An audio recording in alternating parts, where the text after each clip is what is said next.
A esta hora vamos a saludar al doctor Andrés Puerto, quien es médico especialista en alergias. Si ustedes tienen Instagram, lo pueden buscar como Doctor Alergias. Él es especialista en alergología de la Clínica de la Universidad de Antioquia y actualmente es miembro activo de la Asociación Colombiana de Alergia, Asma e Inmunología y miembro junior de European Academy of Allergy and Clinical Immunology. Doctor, muy buenas tardes y bienvenido a Salud y Algo Más. Buenas tardes, Carolina. Buenas tardes a toda la mesa. De verdad, muy contento de estar esta tarde con ustedes. Pues doctor, ahí estábamos diciendo su perfil y usted está más que preparado para el tema del día de hoy, porque aparte de las alergias, usted es experto en asma e inmunología, y queremos comenzar preguntándole, doctor, que ahorita lo comentábamos con Paula, que hay rinitis alérgica y rinitis no alérgica. ¿Cómo hace uno para diferenciar cuál tiene y qué debe hacer? Bueno, entonces primero vamos a definir la rinitis. Como tal, la rinitis crónica, esa rinitis son dos o más de los siguientes síntomas, que son los síntomas cardinales: piquiña, estornudos, tapazón y moquera. Si yo tengo más de dos de esos síntomas, ya estoy hablando de rinitis, y de crónico más de 3 meses.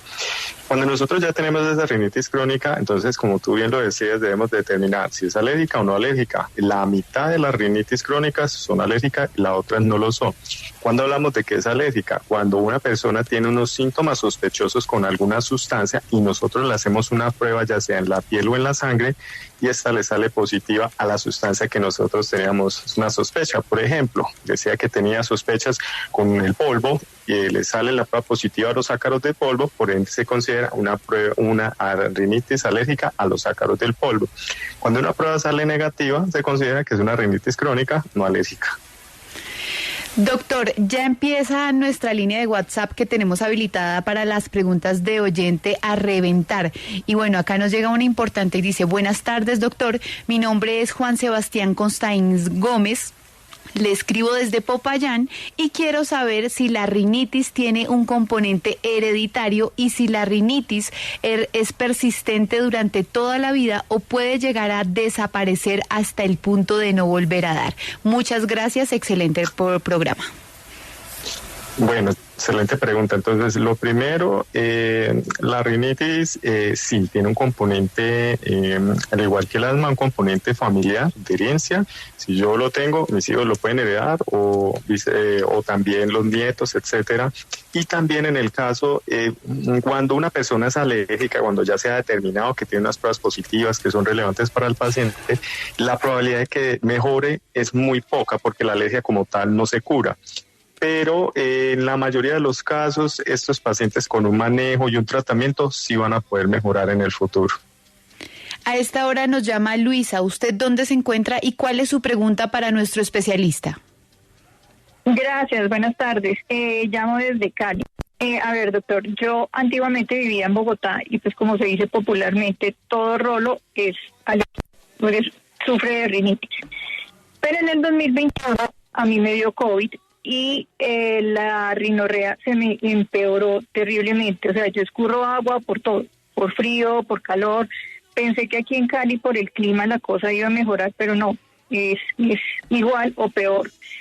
Y sobre todo cada vez que como, lo que coma, frío, calor, lo que sea, inmediatamente yo tengo que ir a sonarme, y pues eso es bastante incómodo porque así esté en un sitio público, en un restaurante, yo tengo que estar sonándome constantemente.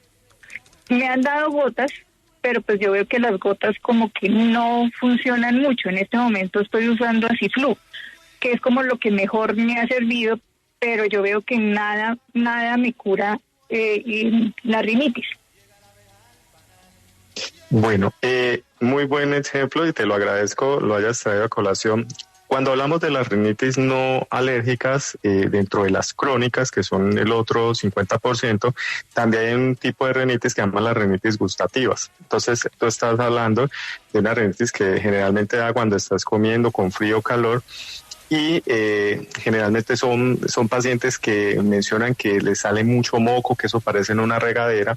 Básicamente esos pacientes, primero, como les mencionaba, no es alérgica, y segundo, los medicamentos que nosotros utilizamos para las rinitis crónicas alérgicas no probablemente, como la paciente menciona, no les funciona. En este caso nosotros utilizamos otro medicamento que es un spray antimuscarínico, ahí le boto el dato, se llama bromuro hipratropio, pero es un spray nasal y siempre se va a aplicar a 30 minutos antes de cada comida para que el paciente no tenga tanta rinorrea o mocos.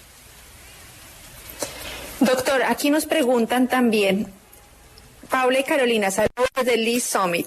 Mi pregunta es, ¿qué remedios naturales hay para la rinitis causada por el polen? ¿Es cierto que la miel local ayuda? Saludos, Jaime Espinosa Galvis. Bueno, remedios naturales para la rinitis es muy poco probable que vayan a hacer que el paciente se controle, ya que los síntomas alérgicos son síntomas crónicos, es decir, que van a estar permanentemente. En el caso, por lo menos en países que tienen estaciones, incluso con medicamentos tienen síntomas porque el polen es excesivo en esas temporadas. Entonces, lo que ha mostrado la evidencia es que lo que se debe utilizar son medicamentos para poder desinflamar esa nariz. A esta hora, doctor, también nos llama María. ¿Cuál es su consulta? Hola, buenas tardes. Sí, señora, adelante. Doctor, tengo un bebé de 3 años, fue diagnosticado con una rinitis más por tema hereditario por mi parte. Mi pregunta es, las pruebas que se le realizan a los niños antiguamente eran como pinchazos que se les hacía en el brazo para ver a qué eran alérgicos. Hoy en día esas pruebas, ¿cómo se realizan y si es recomendable para un bebé de 3 años realizarlas?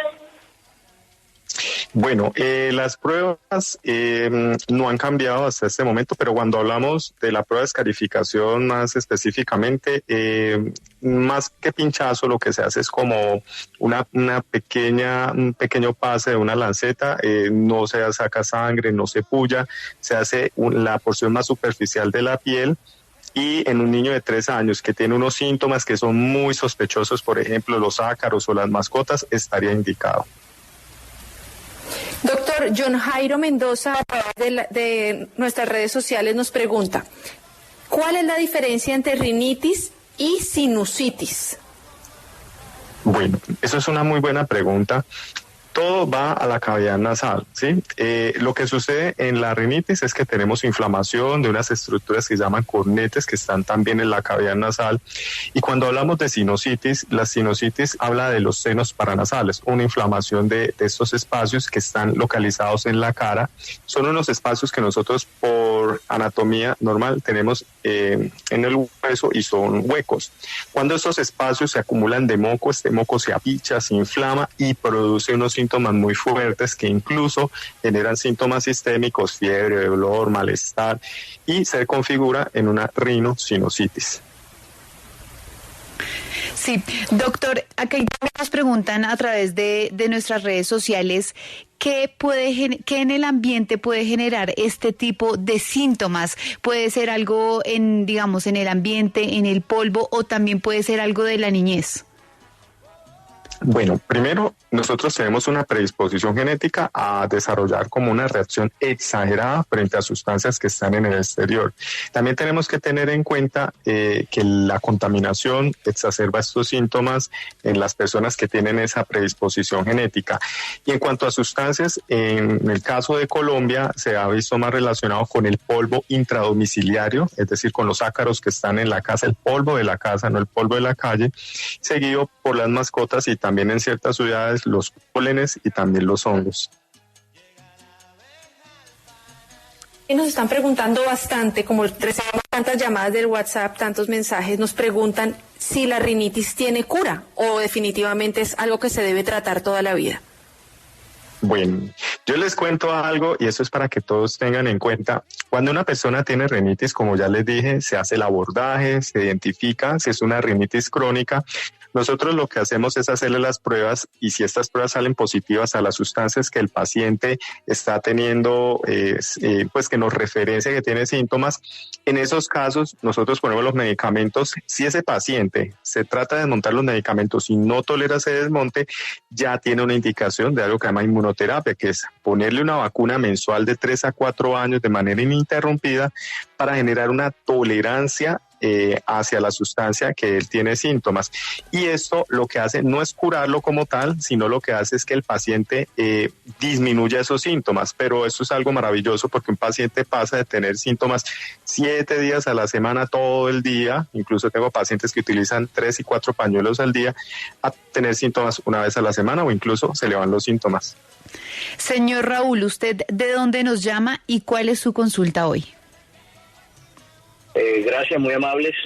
Llamo desde Barranquilla y mi consulta es porque tenía una alergia en las manos y en la cara y consulté y me dicen que soy alérgico al níquel. La pregunta mía es ¿qué alimentos y qué instrumentos, incluso de utensilios de comida, pues tienen níquel y con cuáles los podría reemplazar? Bueno, en esa pregunta respecto a la dermatitis de contacto, que es el que el oyente nos comenta, desafortunadamente el níquel está en todas las partes, toda la mayoría de cosas tienen níquel. Entonces, respecto al contacto con las manos, va a tener siempre esa dermatitis. Y respecto a los alimentos, se han encontrado que los alimentos tienen algunas concentraciones de níquel, pero lo que sucede es que solo se hace la restricción de alimentos en pacientes que uno observa que tienen esa dermatitis generalizada. Pero solo en contacto en manos solamente se hace la restricción a las sustancias en la medida de lo posible que tengan el contacto con las manos. También tenemos en la línea en salud y algo más a la señora Ruth. ¿Usted dónde se encuentra y qué nos quiere preguntar hoy? Muy buenos días, estoy en la ciudad de Cali. Yo tengo desde el 2018 una dermatitis atópica del cuello hacia abajo. Me pica muchísimo, tengo muchas lesiones en piel, he visitado muchos dermatólogos, muchos alergólogos, he tenido tratamiento con esteroides, con cremas antirrasquiña, con muchos antihistamínicos y pues no ha sido posible mejorar eso. Ya pues me descartaron que fuera ácaros, me descartaron pues como tal que fuera algún medicamento de los que tomo para la presión arterial y eso. Entonces quisiera saber de pronto el doctor qué me aconseja. Bueno, en el caso de la dermatitis atópica, la base parte en que para el manejo es la humectación. Una piel que no esté humectada, es decir, más de 3-4 veces, no va a tener una mejoría. Adicionalmente, el jabón que utilice la persona que también la humecte es muy importante.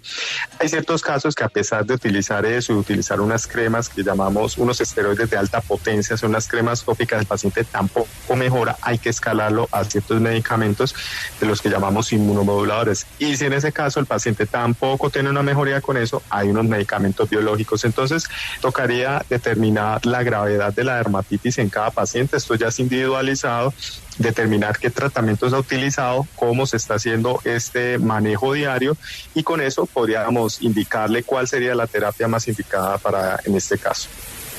Doctor, cuando uno le da rinitis o cuando uno le empieza a arder la nariz, podríamos decir, o le dan mocos o le da un tipo de rasquiña, también le puede dar en los ojos. ¿Cómo hacemos para diferenciar entre una conjuntivitis o una rinitis? ¿Viene siendo lo mismo? ¿Toca ir donde el médico a que le digan a uno cuál es la diferencia o cómo se sabe esto? No, mira, eso es algo muy importante y es que en la rinitis, recordemos los dos o más síntomas de los que les mencioné al inicio de la conversación. Cuando hablamos de conjuntivitis, son pacientes que incluso cuando no tienen síntomas de rinitis, están rascándose, se le ponen los ojos rojos y es de tipo bilateral, es decir, en ambos ojos. Con esos síntomas ya nosotros hablamos de una rinoconjuntivitis y son pacientes, por lo general, van de la mano, tanto la rinitis como la conjuntivitis. Doctor, ¿y por qué a veces sí y a veces no? Se lo pregunto también, no solo en el tema de la rinitis, sino también en el tema de las alergias. Digamos, un vino en específico que a uno le dé alergia, a veces sí y a veces no. ¿Tiene que haber un antecedente previo o por qué funciona así? Bueno, cuando hablamos de a veces sí, a veces no, uno como alergólogo sospecha a veces que eso puede que no sea una alergia. Es decir, la alergia tiene una característica y es que la alergia son unas defensas que se crearon contra cierta sustancia en específico. Es decir, cada vez que el cuerpo ve eso que le genera mucha como rabia, diría yo, genera todos los síntomas. En el caso de la rinitis, siempre que tenga contacto, ejemplo, con el ácaro de polvo, va a presentar los síntomas y eso es reproducible. Entonces, no es que a veces sí yo voy a ser alérgico, si lo soy y a veces no. Por lo general, el alérgico permanente presenta los síntomas ante el contacto con la sustancia. También tenemos al señor Walter. ¿Usted qué nos quiere decir hoy? Doctor, buenas tardes a la mesa de trabajo. Bueno, desde el mes de noviembre, doctor, vengo presentando una urticaria, una piquiña en la piel que se me exacerba en las horas de la tarde, después de 6 de la tarde. Me salen abones, unos angioedemas. Ya visité al dermatólogo. El primer paso fue desparasitación con ivermectina y también albendazol en la primera ocasión. Para la segunda vez ya visité al alergólogo, me hizo la prueba, salí alérgico a la soya, he tomado todas las medidas, inclusive detergentes y jabones bajos en alérgenos. Y definitivamente ya usando la levocetiricina que me mandó el alergólogo, cuando la suspendo, vuelve nuevamente. Ya llevo 4 meses con eso, no sé qué puede suceder. Bueno, respecto a la urticaria, la mayoría de los casos de urticaria son de tipo idiopático, es decir, no hay una causa como tal conocida. Muy pocas están relacionadas con el consumo de alimentos, pero existen. O también con ciertos medicamentos se puede exacerbar. Y en ese caso es una condición de la piel o una enfermedad que en el tiempo, la mayoría de los casos se van a superar y que con el uso del antihistamínico va a generar control de los síntomas, pero tiene que ser tomado de manera diaria. A esta hora estamos con el doctor Andrés Puerto, él es especialista en alergias y en asma. Vamos rápidamente a una pausa y... Estamos a esta hora con el doctor Alergias, quien se llama Andrés Puerto, pero ustedes en Instagram lo pueden encontrar doctor.alergias, él es médico especialista en alergias y decíamos ahorita que estamos tratando no solo la rinitis, sino que vamos a tratar también un tema importantísimo que es el asma. Doctor, cuando una persona tiene asma, leíamos que puede llegar a tener rinitis y viceversa. Quiero saber qué tan cierto es esto, porque tenemos el chat reventado a preguntas para usted, doctor. Usted no se imagina la cantidad de personas que nos están haciendo preguntas sobre el asma y la rinitis. ¿Hay alguna correlación? Sí, claro. De hecho, se han hecho recientes, pues los estudios que se han llevado a cabo han demostrado que los pacientes con rinitis en gran proporción tienen asma y viceversa. Los pacientes con asma en un gran porcentaje también tienen rinitis. ¿Y esto por qué sucede? Porque la rinitis, es decir, la nariz y el pulmón, no se consideran como como 2 órganos separados, sino se considera de hecho una vía aérea única. Todo lo que afecte la nariz va a afectar el pulmón y todo lo que afecta el pulmón va a afectar la nariz. Doctor, ahora sí cuéntenos, ¿el asma es un tema hereditario o también es un tema que se puede adquirir por el ambiente?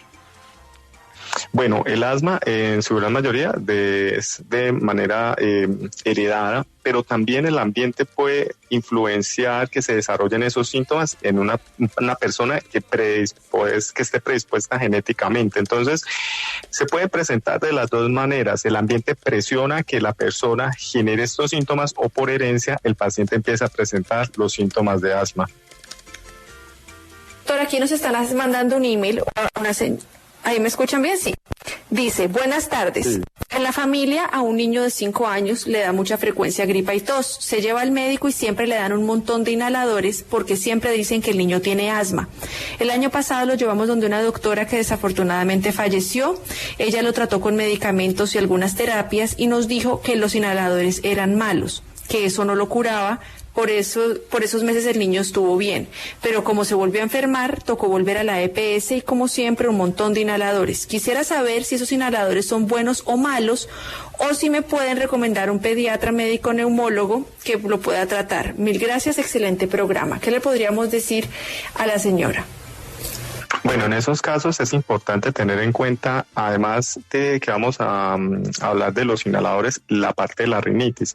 En un paciente que no esté controlado de la parte de su rinitis, como les hablaba de la vía aérea única, genera que este paciente se pueda aumentar los síntomas del pulmón. Y ya en la pregunta específica de los inhaladores, hay muchos mitos respecto a esto, que los inhaladores son malos o que las personas se vuelven dependientes del medicamento. Lo primero, lo que se ha estudiado y lo que se ha reportado hasta ahora es que solo disminuyen los esteroides en altas dosis la estatura en los niños en 1 centímetro. Es lo único que hasta el momento se ha determinado. Y lo segundo, respecto a la dependencia de los medicamentos, aquí yo les explico a los papás que no hay una dependencia, sino que necesitan el medicamento para poder estar controlados. Porque el hecho de que un niño no esté controlado genera que este niño tenga ausentismo en el colegio, un niño que no pueda jugar, un niño que pueda tener retraso en su educación, y se vienen muchas implicaciones asociadas no solamente a su estado de salud, sino a su entorno social. Doctor, ¿existe alguna manera de mantener controlada el asma o por el contrario, esta es una enfermedad que con el tiempo se va aumentando, se va prolongando? Cuéntenos un poco al respecto. Bueno, en el asma es primero decirle a las personas, a los oyentes que nos están escuchando, que el asma es una enfermedad que se debe controlar porque las implicaciones que tienen a largo plazo son importantes. Un paciente mal controlado es un paciente que de adulto puede sufrir de los pulmones, puede sufrir de algo que se llama remodelamiento. Estos pulmones se han inflamado tanto que la función de su pulmón disminuye y desarrollan incluso en ciertos pacientes enfermedad pulmonar obstructiva crónica por un asma mal controlado. Eso como primero. Lo segundo, tener en cuenta sobre el control que la tos no es algo normal, para que lo tengan en cuenta, porque el paciente, si no se ahoga, se siente bien. No, eso no es control. Si tiene una tos, eso ya está descontrolado. Y tercero, control con medicamentos, y también estos pacientes que tienen un asma alérgico también pueden tener una mejoría de calidad de vida y pueden revertir todos estos síntomas. A esta hora nos llama Edwin. ¿Usted dónde se encuentra y cuál es su consulta? Hola, buenas tardes. Los saludo desde Ibagué. Ante todo, felicitarlos por el programa, excelente programa. Y buenas tardes al doctor. Doctor, la pregunta es la siguiente. Yo hace poco salí de una urticaria, me dieron tratamiento por la EPS, todo salió bien, la urticaria se superó, dejó de salir el brote, pero pues eso fue hasta hace poco terminé el tratamiento. Lo que quedó del tratamiento es que en los brazos y en la espalda me quedó como barritos, como granitos. Y todo eso se dio después de que pues me tomé los medicamentos y la urticaria. La pregunta es la siguiente. 1, ¿es normal esos granitos que tengo en el cuerpo? Y 2, ¿qué tan probable es de que vuelva a salir el brote nuevamente, ya que no me dijeron que debía seguir con otro tratamiento? Me dijeron, termina ese tratamiento y hasta acá. Bueno, buenas tardes, muchas gracias por tu pregunta. En el caso de la primera pregunta respecto a lo que te dejó esos síntomas, pues hay que describir muy bien la lesión, porque por lo general la urticaria no deja lesiones. Puede tratarse de lesiones que quedaron en la piel por el rascado, o pueden ser también desencadenadas por el uso de esteroides si los usó. Pueden ser múltiples cosas. Es importante revisar las imágenes presencialmente o por fotos para determinar cuáles son ese tipo de lesiones. Y respecto a la segunda pregunta, los estudios hablan que en los pacientes la mayoría se mejora antes del año, otros entre 1 y 5 años y otros más de 5 años. Lo que se hace actualmente es que se le va haciendo un desescalonamiento, es decir, se le disminuye la dosis del antihistamínico, pero no es como un tratamiento de 3 meses y hasta acá terminamos, porque la urticaria, los medicamentos no curan la urticaria, la controlan, porque esta se va a controlar, pues va a desaparecer a través del tiempo. ¿Cuándo? No lo sabemos. Y lo otro es lo que yo he visto, no se ha visto como tal en estudios, no lo he leído, pero sí he visto en mi consulta que los pacientes pueden repetir estos síntomas en el futuro, pero que es lo importante y que deben estar tranquilos todas las personas con urticaria es que hay medicamentos para poderlas controlar. Doctor Andrés, aquí también ya los inhaladores Pregunta un oyente, ¿los inhaladores con corticoides producen fracturas patológicas? Como tal, una osteoporosis a largo plazo deben ser unas dosis, o sea, dentro de las complicaciones que generan los esteroides, están más relacionados con los esteroides de tipo oral, que son unas dosis muy elevadas, pero en dosis elevadas con esteroides a largo plazo en ciertos tipos de pacientes podrían tener un riesgo, pero sería muy mínimo comparado si lo utilizan de manera oral o inyectado también. María, ¿usted dónde se encuentra y cuál es su pregunta? Buenas tardes, en Bogotá. Sí, señora, adelante. Mira, mi hija de 28 años, toda la vida con alergia a rinitis, y uno se preocupa mucho porque pues ya pasan por tratamiento, ya se aburren del tratamiento, digamos. ¿Hacia dónde puede evolucionar este tipo de rinitis alérgicas y estas alergias?